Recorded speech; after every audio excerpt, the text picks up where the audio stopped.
Good afternoon. Apparently, I cannot speak. It has been cold outside. So, Geegado Megwan Kwe here for Chatting with Wisdom. And so, as you can see, I'm wearing my hat. And so, we are here for another special edition. It is freaking cold up here for real. We have been out doing some volunteer work. And so, of course, we picked the coldest day of the year to get out there and get some things done. So I'm still wearing my hat because I've got some pretty big hat head happening. So welcome back to another Chatting with Wisdom. And we are here with two of our speakers that are going to share about what they are doing and who they are. And we're going to get to know them and just have a little fun. And especially on this Friday afternoon, just as we're actually heading into the weekend. And so we have one more interview after that. And then we are all done with our interviews. And so you'll have the opportunity to have met all of our speakers, but one who unfortunately is not able to come on and do the live with us. But if you come in to the conference, then you will have that opportunity to get to know her as well. So we have 19 women that are actually sharing their wisdom on this wonderful and powerful Power of Self-Love work conference, which is our 7th annual. And so I'm super pumped and super excited at how much and how exciting and how much fun that we're going to have this this coming weekend in 16 days. We're on the countdown, 16 days. So we are almost there. We're just finalizing some of the big details of things that need to go out, like the program guide, and so that we can get them out to the mail and make sure that everybody gets theirs that have already registered, and those of you who are going to continue to register. So early bird registration closes tomorrow at some point when I get a chance. I was just telling Alegre a house full of children. So it may not, I can guarantee you it's not going to be first thing in the morning tomorrow. So you have a little bit of time, but sometime throughout the day when it's quiet, I'm going to be turning off the early bird registrations. And so you definitely want to be able to get in on that price. But if you miss it, you can still come and join us. And the price leap isn't that much. So yeah, come on in and join us. And I think it's $20 extra. And for those of you who are used to US dollars, it is in Canadian, which means that you save some money.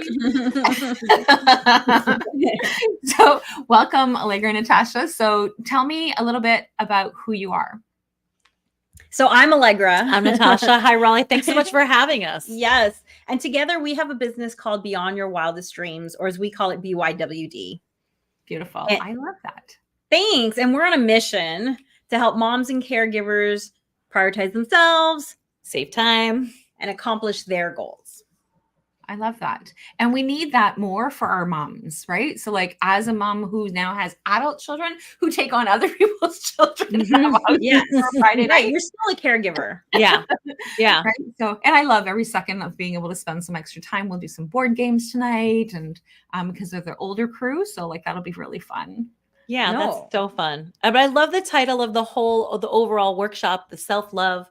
And that is really, we were inspired to create BYWD out of, for me specifically, I just saw Allegra doing so well with all the different balls that she was juggling. And I felt like I was barely keeping my head above water with my own entrepreneurial business and raising my 2 boys. And Allegra was just like killing it, at least from my perspective, right? Always that grass is greener. But when I checked in with her, I was like, girl, how are you doing so much? Like, not only is she running her own business, but also she's homeschooling her daughter. Her family had just gone on a month-long vacation to Oaxaca. And I was like, how do you do it? Right. So she started to informally coach me to help me. And through that, our business was born. And the thing, like we just said a moment ago, are the number one reason that our absolute mission is figuring out how to prioritize yourself, helping you prioritize yourself. And that is still a journey for me, much better at it than I used to be. But part of, we love to say that self-care is healthcare. Absolutely. Mm-hmm. Yeah. And for me, I know when my daughter is going to be turning 14. Our eldest children are both turning 14 this year. Mm-hmm. And I just remember when my daughter was around 5, I felt like I was doing everything, but nothing well. And I was having success in some areas of my life, but not others. And I didn't really understand the difference. And so I actually took, as we shared with you earlier, we're on a 2-day retreat.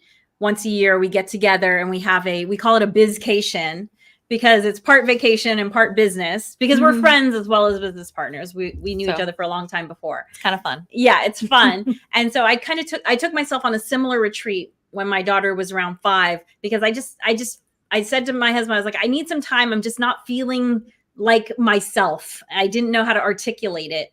And when I was away, I realized that I wasn't prioritizing, like I was prioritizing my business, because Natascha and I each have our own businesses in addition to BYWD. So I was prioritizing my business, but I wasn't prioritizing my health and my relationships the way I wanted to be.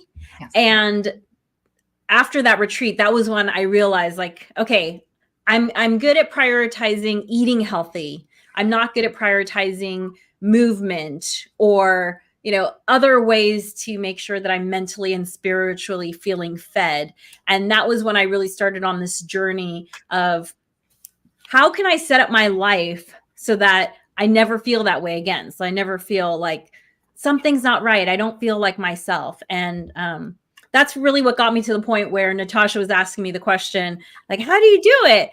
And like, you know, I hate the saying, whenever I hear someone say self-care is selfish, I just want to throttle them because, you know, in American culture, Western culture, maybe all cultures, but I don't want to speak for all cultures, right? Just the one I know. Moms and caregivers were really kind of encouraged and expected to sacrifice ourselves on the altar of our families. But then there's nothing left of you. Yeah. And, you know, we always go back to the analogy of putting on your oxygen mask first, because what they don't tell you is if you're passed down the aisle, you can't help anybody. Yeah. But we want to take it a step further, really, and say, like, you should put on your oxygen mask first because you deserve to breathe, you know, like you. Exactly. Yeah. Right?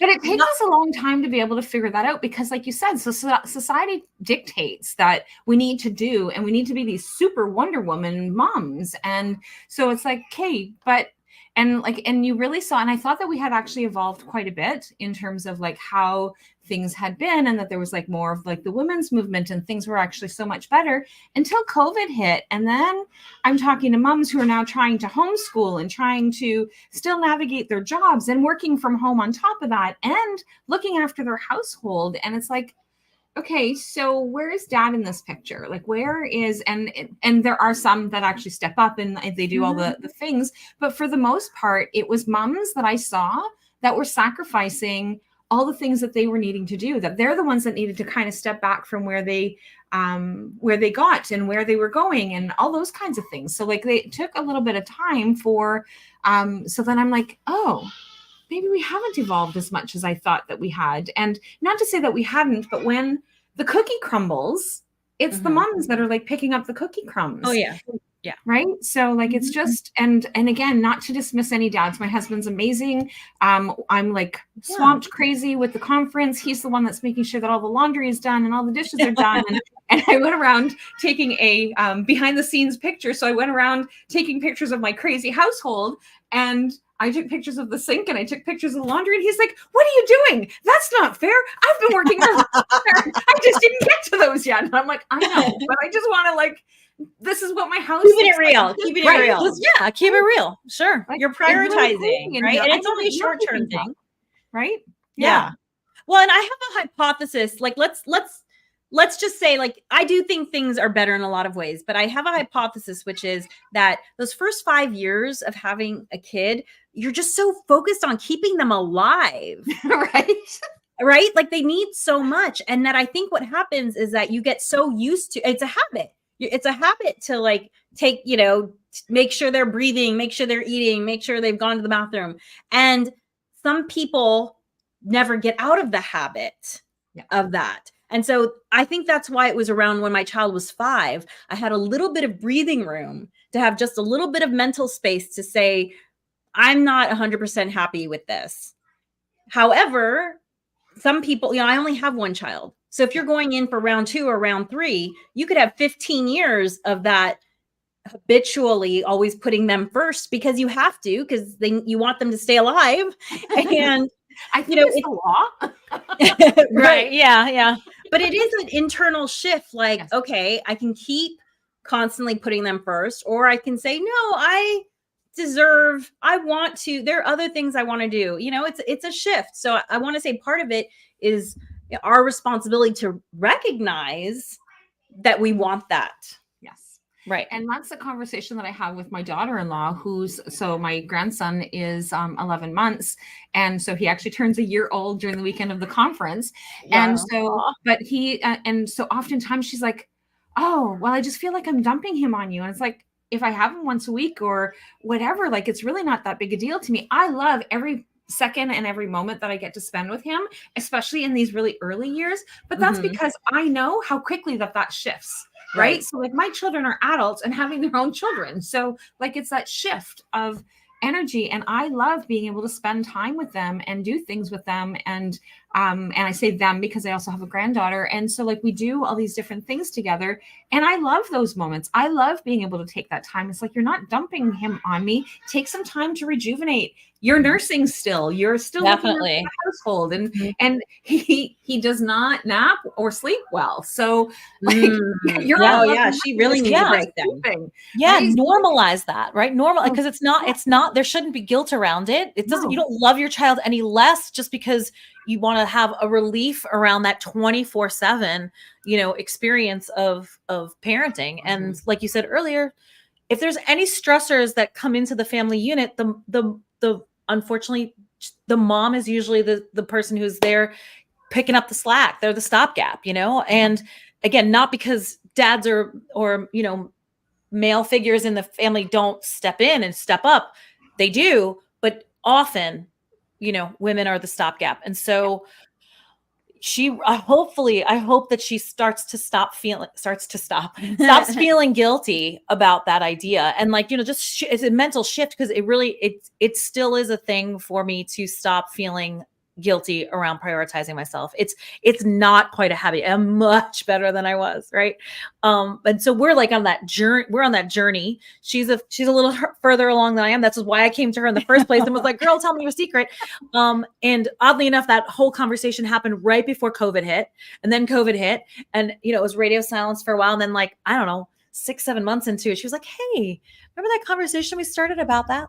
Let's get into that conversation. And this is, how BYWD was born. But really, first and foremost, I can't say it enough, that our mission statement, number one, is prioritize yourself for a reason, then save time, then achieve your goals. Those are important too. But man, that first bullet, really important. And everything else flows out of that. Mm-hmm. And like, so I was talking about how crazy my life is right now. And of course I've got all the regular things that are going on, but I've also got the conference, and like, just like right now is heavy. So month of February is insane. And so like doing regular stuff and the conference is like, okay, seriously, where's my brain? And so, but it's just really important for me to be able to get that done, because it's not something that I want to let go of. But the week after the conference, I've got the week off. And that is like exactly where I need to be. And somebody just said, oh my God, this really hit the nail right on the head. And Caitlin says, I'm looking forward to hearing more. And so like, it really is like, it's just like, wow, it's just so powerful when we actually stop and think about, like, if we don't take care of ourselves, who's going to? Right? No one. Right? No one's going to eat healthy food for you. No one's going to move your body for you. And just like you can't drink 100 glasses of water on Sunday and not drink water the rest of the day, the rest of the week, right? The rest of the week or the rest of the month. It's like, you have to do a little bit every day. It's the only way. Unless we're a camel. Right. Unless you're a camel, which, right. Which we're not. We're not camels. Yeah, we're not camels. We're not built like camels. Yeah. Mm-hmm. But again, it's just so important. And one of the things that I really like about the conference is that it is virtual. So some people are like, oh my gosh, another virtual thing. And but it's women. We were connecting with women around the world when we feel so isolated with like, oh, okay, like I'm like this ostrich in like this entire thing. Like, how am I supposed to do this? I'm like the ugly duckling that I don't know how to be able to change. I'm so different from everyone else. And one of the things that I love is because it's on Zoom, but it's a Zoom meeting. So we have lots of opportunities for chatting. We have lots of opportunities for breakouts. We have lots of opportunities for speakers or the participants to be able to talk to the speakers and all that kind of stuff. And it's so interactive. And as we're going through the weekend, one of the things that that we hear all the time is, and what I've been hearing for the last 6 years is, oh my gosh, I don't know why I didn't do this sooner. Right. And then we have the ones who've been doing this since day one. So like they've been coming, they're already registered. As soon as the registration opened, they were on it and they were running. And because they're like, I'm not giving up on any of these weekends. And one of the things that I really think is really cool is when they do exactly like you guys said, is that you guys do this thing once a year, that you guys kind of tune out everybody, everything. And it's like, I'm not even here. Like, don't you guys figure it out, because I'm not here. And we have women that do that. And some they'll actually go and gather together in a group, and they'll actually all be online together. Oh, how whereas fun. others are actually going to they actually go and rent a motel room and stay in a motel for the entire weekend. So they love that. Yes. Right. So like, it's just like something that they can do to be able to just really embody what it is that they're doing. And the ones that do that, like, not to say the ones that don't kind of block out everything, don't get anything from the weekend, but the ones that do it, like, you see that transformation and you hear that transformation from them, because it's like just so powerful to know that we're not alone. Yes. Right? Yeah, you said it. To know that we're not alone, and also to really, like, you're signaling to yourself. And I get that not everybody's life circumstance can make it so that you can go sequester in a hotel or wherever. But you're signaling to yourself, this is important to me. This is important time. I'm worth it to carve out this time for myself, as opposed to like, I'll fit my wellness in 5 minutes while I'm sitting on the toilet. And then which is, by the way, also okay. Okay. So like, get it in there, any way you can. But if there's a way for you to just carve out some of your own time and create a boundary around that, it's so powerful, and it becomes a habit, which is lots of what we talk about. Like, a lot of self-care and taking care of yourself, prioritizing yourself, is overcoming the hump of guilt, and then just kind of making it a habit so that it doesn't feel that odd and off and guilt inducing. Yes. It doesn't feel like work. Mm-hmm. I mean, like, my self-care routine now is habitual. And I know it's habitual because it's harder to not do it than to do it. So let me just give an example. The other day, I had to get something down from high in my closet, and I had set a note for myself so that I would do it first thing in the morning. And so I thought to myself, okay, well, I have to go to the kitchen to get the ladder. Well, the thing is a big part of my self-care routine takes place in the kitchen. And so I walk into the kitchen and I start doing my self-care routine. I start boiling my water for my lemon water. I start taking my supplements. I clear the dish rack, which is part of my morning ritual. And then I go back to my room to do the next part of my morning ritual, which is my skincare. I've got my lemon water. And then I realize, I don't have the water. She's like, automatic self-care, which is awesome and great. But you probably didn't just start doing that immediately, though, did you? No. Right? No. And my self-care routine was like this, 15 years ago, and it's slowly gotten bigger. And so I was just adding one little habit at a time. I've been a lifelong bed maker, so that was already in there. And so then the lemon water thing is the next thing that I added on. And at first, my self-care ritual did not come about in a conscious way. It was just like, well, I'm thirsty, and I've heard warm lemon water is good. I was just like meeting my basic needs. And then I started thinking, well, wait, I could make this more fun. And wait, I want to improve this about myself, so I can add that in there. And so it grew organically at first. And I would say only over the last 3 years have I consciously added in some things to where it is now. But, the other great thing for those of you who are considering signing up for the conference or coming to the conference is good for you for recognizing that we're not wine, as in we don't become better just because we get older. Like, it takes work for humans to become better. So being a lifelong learner and committing to lifelong learning and lifelong improvements, that's a great thing. So, and Rollie, it's a testament to you and what the need that you're filling by creating this conference, by having this happen. And it's a testament that you have people come back year after year after year, finding new things about it, making this part of their annual ritual in prioritizing themselves and really having wellness be a center pillar of maybe their priorities or their values. It's it's got to be a great conference if you have repeat customers. So, right. And so, and like I said, and it's something that, and every year there's always something new that I'm able to like improve. And especially kind of going from, because it was the first 3 years was in person and then it went to virtual.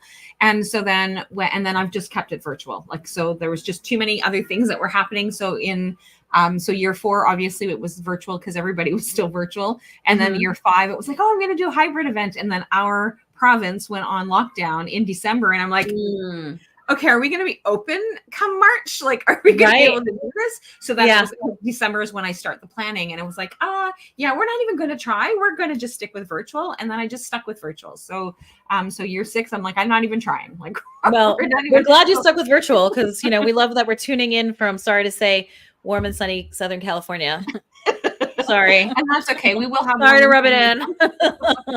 We'll have warm and sunny again. But like this conference is amazing because, and like how it came to be was really interesting as well, because back in 2012, I had a co-op student. And so she had to do a special project. So whenever you would have, and it was a high school co-op student. And so when we would have, they would have to do a special project. So usually like it was like a board or like it was like something. And she's like, I want to do a weekend gathering with the girls at school on self-esteem.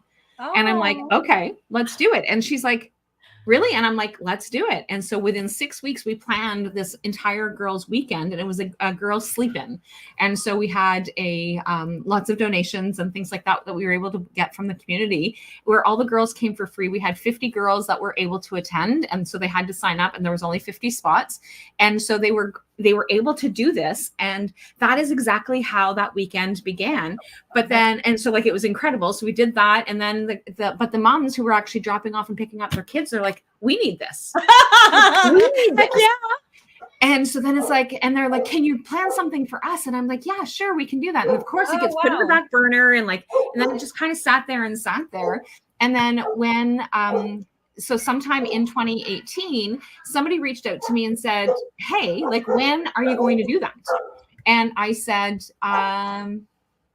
this coming year, we're going to do that for International Women's Day. And so it's been on or near International Women's Day for the last 7 years. And so it's like, we're doing this. We are going to do this. And so I've got Caitlin and Brooklyn that are both here, that they were the girls that were at, 2 of the girls that were at, out of those 50. Then Caitlin is joining us this year virtually. Brooklyn has joined us in some of the in person, and Brooklyn is my daughter-in-law. And so, but it's just like really cool to see that they're now coming into that state, and now they're moms and they're trying to figure out how to be able to prioritize themselves. And so it is just so amazing as to how we were able to do that. But that's how this weekend came to be, is because one teenage girl said, we need to take care of ourselves and we need to figure out how to be able to be okay because we're not okay. And I'm like, okay, let's do it. And that is amazing. It's also exciting too. Yeah, like one of the things that excites us about teaching this to other caregivers is that they'll pass it on. Like our children see, children learn by osmosis. My daughter, whenever I leave for something self-care related, she always says, good mom, you deserve it. And I'm like, oh, you're not going to have the issues I had with taking this time. Mm-hmm. So I'm very hopeful.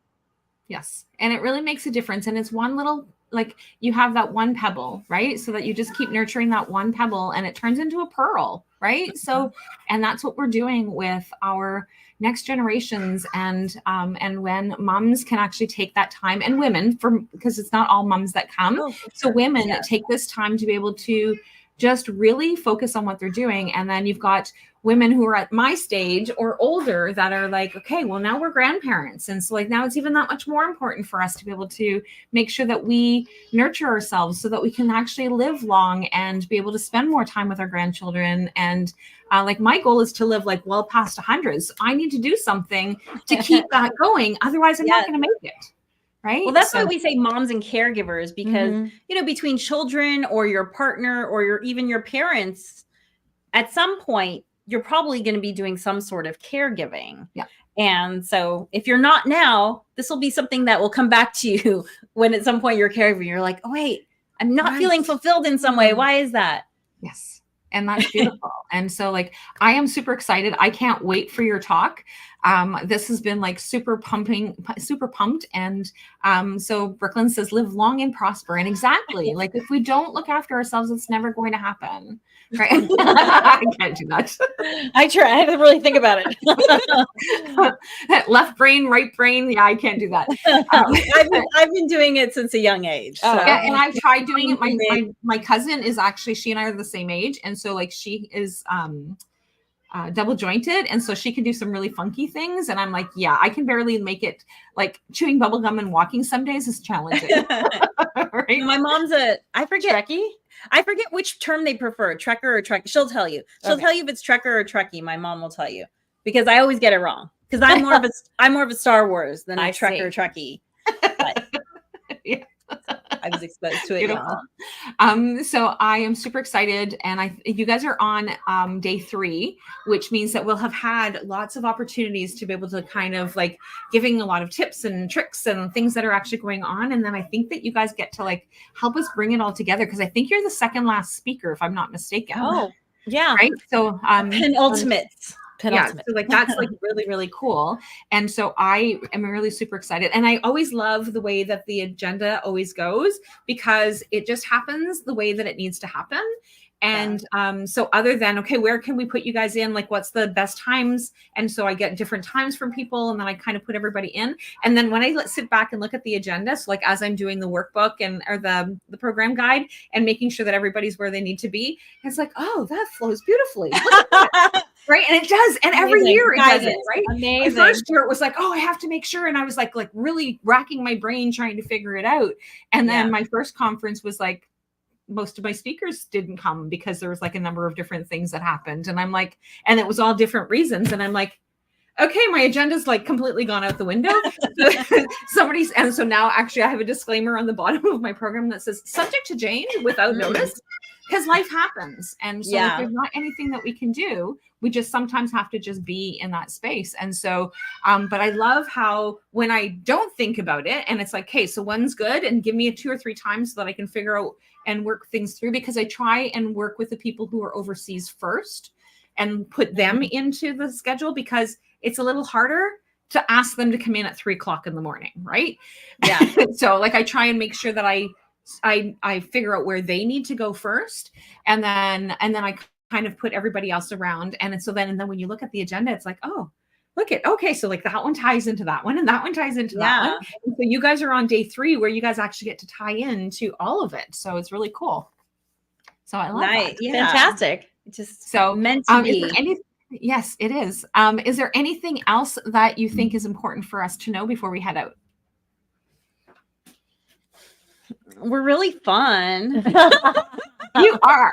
And I'm really excited. And we're just gonna have a blast. And we're honored that you'd ask us, and we're excited to be part of the entire weekend. Yeah. Well, and I can't wait to be able to connect with the other women. And so for anyone who is watching who has not yet bought a ticket, you need to get on that. You definitely need to not miss this weekend. And Brooklyn says, you seem fun. And so it's just come on out and try it for this year. And like I said, the early bird closes sometime tomorrow when my house is not crazy. And so then, but it's definitely fun. And Brooklyn saying makes me want to go, then come. And so you know that there's a space for you. So anyway, but we will chat with everybody soon, and bye for now. Bye. Maybe if I can find the mouse. I'm gonna start around going, where did it go?